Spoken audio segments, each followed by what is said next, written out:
Demetrius Doctor is a North Charleston native, a local musician, a father, and now the director of the Charleston Jazz Academy. I talk one-on-one with Demetrius about his career and what's next for him for this edition of Quintin's Close-Ups. And if you haven't already, subscribe to my YouTube channel and like Quintin's Close-Ups on Facebook. Demetrius Doctor, welcome to Quintin's Close-Ups. Thank you for having me. Oh, I appreciate it greatly. Needless to say, you are a North Charleston native, a musician, a father, and now the new director of the Charleston Jazz Academy. So tell me, Mr. Demetrius, what's new, what's now with you?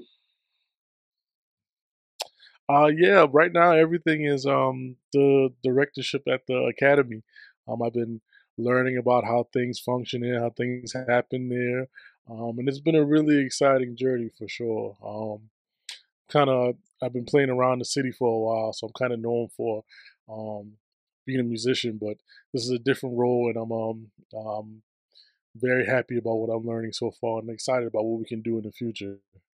Yes, sir. And obviously, you are well known here in the Low Country for being a musician. So, what do you bring in from your musician role to the role here with the Charleston Jazz Academy? Well, yeah, it all comes from a love of music, and so my love for this music that we call jazz, and what I want to see, well, how I want to see it furthered in our area, in our youth.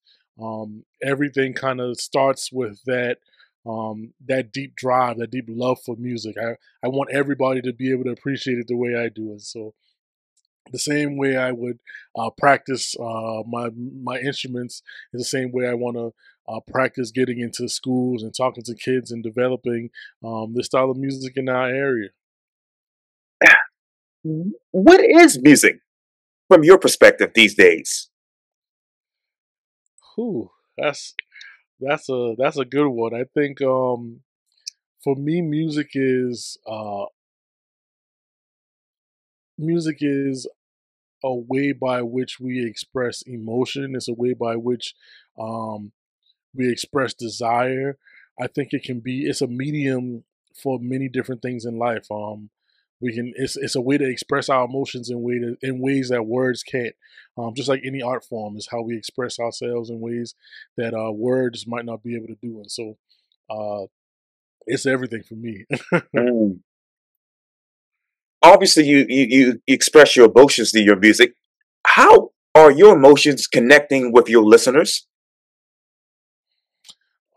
That's such a good question because I think as performers we have a responsibility to our listeners to try to create emotions within them. So sometimes I want them to feel what I'm feeling. And Mm. sometimes I want to put them in a different set of emotions. And so I have a responsibility when I'm either creating music or when I'm playing to put that's what my goal is, to put somebody else into an emotion that they may not uh, put themselves in at the time, or that they may want to. Sometimes we want to have a good time, but sometimes we need to sit and think. And Mm. so I think it's our responsibility as performers to make that happen for the audience. Mm. How do you create music and how do you actually play music? Yeah, it happens different ways. Mm. Sometimes I have an idea. Yeah. Sometimes I hear a musical thought, and I'll be like, I'll sit with it for a couple of days, and then I'll kind of develop it. Sometimes I'll just have like a word or a concept that I want to kind of uh, make happen through the music, and so I'll sit and deal with that word or that concept. So it's different every time, and how I just let it happen. I don't try to think too much when I play. I just I just play. I believe that the work I put in beforehand will show itself on the bandstand, and so I don't think about it too much. I just sit and play. Mm. Wh- When you are playing, who is Demetrius Doctor?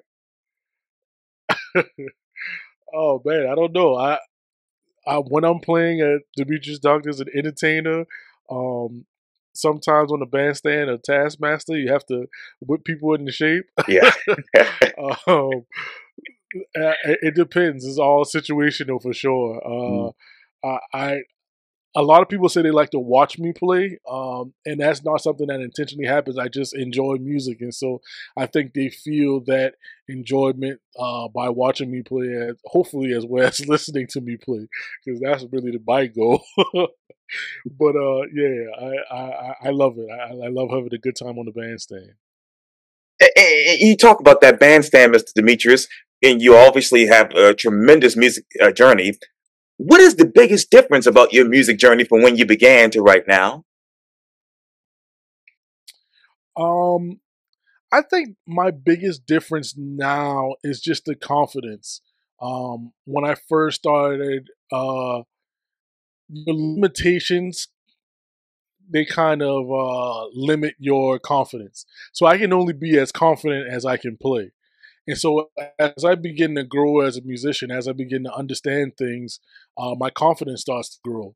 Mm. What started to grow, and then now where I feel like I'm developing my voice and have developed somewhat of a voice, I am who I am. That's how I think about it, and so I don't have to worry about messing up or missing a note, um, or what other people think of what I'm playing, which is a big constraint to a lot of musicians. Mm. They want people to like what they're doing, and so at this point, I'm just kind of free to do whatever I want to do. If somebody likes it, I'm glad. If somebody doesn't like it, that can't really change at this point. Yeah, you're right about So that. yeah, that confidence is that's probably the biggest difference Mm. now for me. Where did you get that confidence from, Mr. Demetrius? A teacher of mine said a lot of times nerves come from not being prepared. So for me, that confidence came from playing the music more, um, being in tune with what I want to do, practicing. That has a lot to do with the confidence. Uh, Personally, I think a lot of things have happened in my life now to where I'm kind of secure in who I am. And so that's dealt with a lot of the confidence. Mm. For me personally, I feel like I put in the work. I don't Yes. feel like a fraud a lot of Right, times. right. I feel like I feel like I've done some things, and so that has led to the confidence where I feel like I can play and express myself the way that I'm truly feeling the music. Mm. You have the confidence now. So how do you continue to develop your voice 5, 10 years from now? Yeah, I think life creates that voice for me. So Mm. how I'm feeling now is determined on my life events. I'm a new father, and so this journey for me has illuminated life in a way that it hasn't been illuminated before. And so I see things a certain way, I see things a new way, and it makes me hear things a different way. And so my voice changes, I think, as my life experience changes.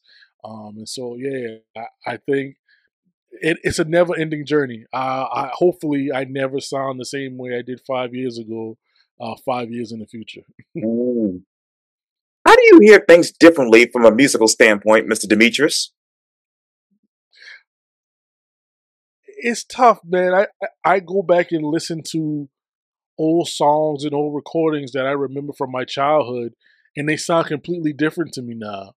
I hear different aspects of it. I think some of it has to do with my understanding of the music, understanding of the genre, Mm. understanding of music theory to be able to pick things out that I couldn't pick out before.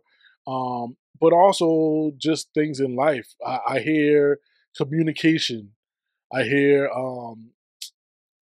tension. I hear release. I hear Mm. compromise. Things that I would never pay attention to before. It's more than just notes on the piano or strums on the bass. I can hear the emotion of the musicians. And so life experience has taught me to listen in a different way for sure. Mm. Out of the genres that you've listened to and obviously play, which ones have changed you the most personally? I think what's changed me the most personally would probably be jazz music. I grew up playing gospel, and I'll play gospel forever. I'm still playing in my church, and so that's kind of my foundation from a musical perspective, gospel music. But I think the challenging aspect of jazz and being able to understand something that begins as foreign. Uh, it begins as foreign, but it also has elements that I understand. And so being able to interweave those elements that I understand with things that I don't understand, that's definitely been the most challenging and changing part for me.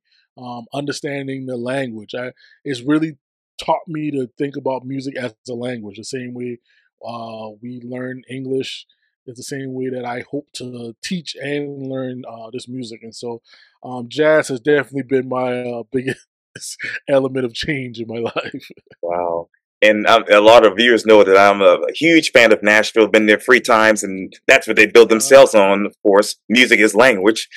But Mhm. these days, Mr. Demetrius, how do you teach and learn music with all that's going on, social media, culture?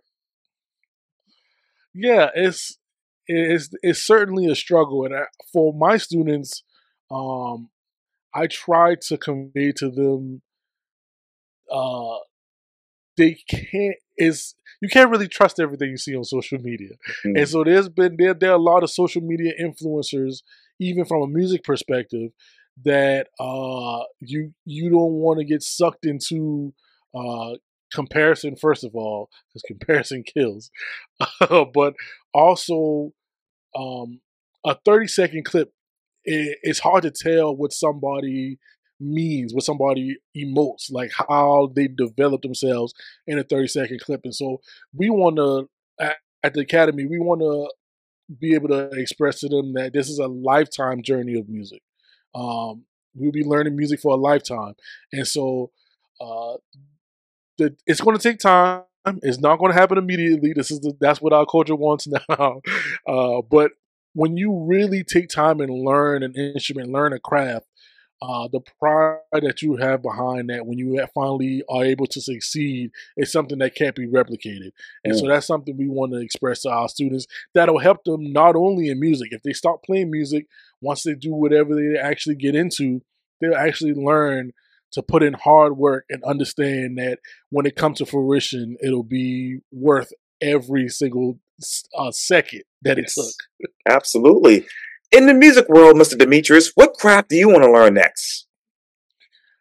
This is so I love learning instruments. I play like 7 instruments now. Wow. Um, I think the next one, I bought a harmonica a couple of years ago, and I really want to really sit down and develop my harmonica skills. It's tough because every time I'm practicing, I'm like, well, I could be taking this time to actually practice something I play. But that's my next thing that I think I want to do. I think I want to develop my harmonica skills. Mm, that's amazing. That's amazing. I can see you doing that. All of those instruments that you play, Mr. Demetrius, which one actually describes you as a person? Mm, I I would have to say piano.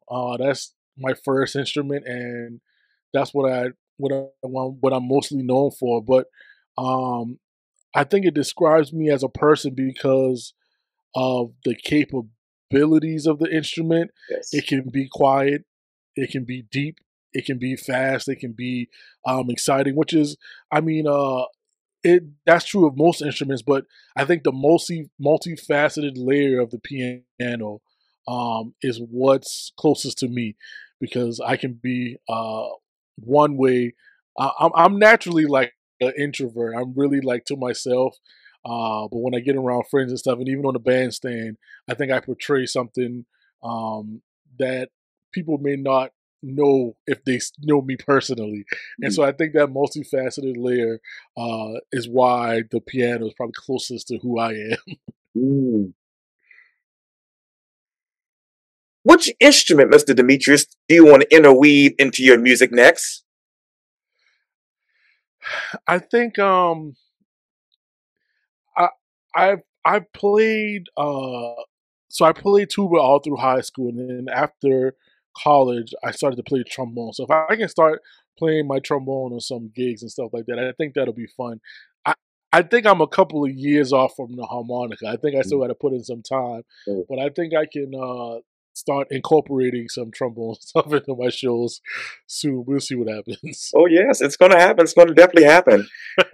Well, Mr. Demetrius Doctor, thank you so much for your time. And again, welcome to Quintin's Close-Ups. Thank you. Thank you for having me. Oh, you're very welcome. You're welcome.